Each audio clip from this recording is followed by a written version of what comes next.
Memaafkan tapi menolak untuk berjumpa. Bolehkah? Teman-teman semua, tentu saja tidak mudah ketika ada orang yang menyakiti kita, yang melukai kita, dan kemudian kita minta kepada Allah untuk bisa memaafkan, kita maafkan, tapi tidak mudah untuk terus memandang wajahnya. Karena kalau kita memandang wajahnya, kita akan teringat terus apa yang pernah orang ini lakukan pada kita. Jadi kita memilih untuk menjauh daripadanya. Bolehkah? Boleh, teman-teman semua. Yang paling penting dalam kehidupan kita adalah kita memaafkan, hati kita lapang. Adapun kita menjaga jarak dengannya bukan memutuskan tali silaturahmi, melainkan untuk menjaga diri kita untuk tidak teringat kembali dengan hal-hal yang menyakiti. Hal ini pernah terjadi kepada Nabi Muhammad SAW. Ingat peristiwa perang Uhud pada tahun 3 Hijriah. Pada saat itu Rasulullah SAW melakukan perang Uhud bersama dengan salah satunya paman beliau, yaitu Hamzah bin Abdul Muthalib radhiyallahu anhu, yang juga dikenali sebagai singanya Allah Subhanahu wa taala. Dan ada seorang wanita yang bernama Hindun. Beliau adalah istri dari seorang pembesar kafir Quraisy yang bernama Abu Sufyan. Hindun meminta kepada salah seorang budak yang bernama Wahsy, kalau engkau bisa membunuh Nabi Muhammad SAW atau Sayyidina Ali bin Abi Thalib radhiyallahu anhu atau Hamzah bin Abdul Muthalib radhiyallahu anhu, maka engkau akan aku bebaskan. Engkau tidak lagi menjadi seorang budak, engkau akan merdeka. Maka tentu saja Wahsy, seorang budak ini, mengambil kesempatan yang luar biasa itu karena Wahsy ingin sekali menjadi orang yang merdeka, tidak ingin lagi menjadi seorang budak. Maka pada saat perang Uhud berlangsung, sahabat-sahabat sekalian, Wahsy fokus untuk bisa membunuh salah satu dari ketiga orang ini. Salah satunya adalah Hamzah bin Abdul Muthalib. Dari kejauhan, Wahsy fokus untuk melihat gerak-gerik Hamzah, dan sampai dirasa pada saat yang tepat, Wahsy langsung melempar tombaknya, dan tombak tersebut tepat mengenai perutnya Hamzah bin Abdul Muthalib radhiyallahu anhu, dan akhirnya Hamzah bin Abdul Muthalib radhiyallahu anhu pun menjadi seorang syahid di perang Uhud. Tentu saja kematian Hamzah bin Abdul Muthalib radhiyallahu anhu sangat menyakiti hati Rasulullah SAW, karena tidak hanya sekedar ditombak, tapi selanjutnya Hindun datang ke jenazah Hamzah bin Abdul Muthalib dan kemudian dibelah dadanya dan dimakan jantungnya tersebut.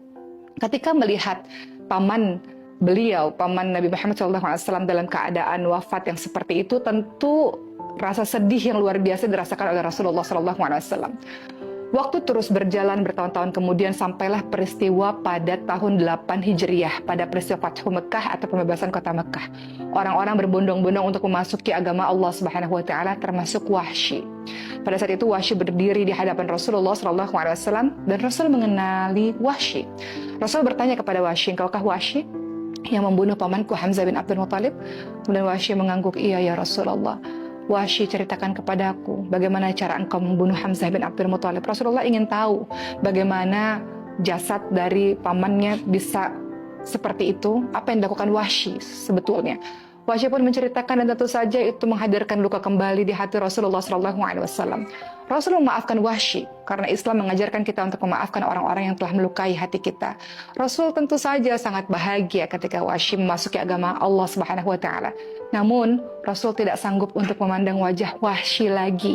Kenapa? Setiap kali memandang wajah Wahsy, maka teringat kisah pada saat perang Uhud bagaimana Wahsy membunuh Hamzah bin Abdul Muthalib. Maka apa kata Nabi Muhammad SAW? "Ya Wahsy, jauhkanlah wajahmu di hadapanku selamanya."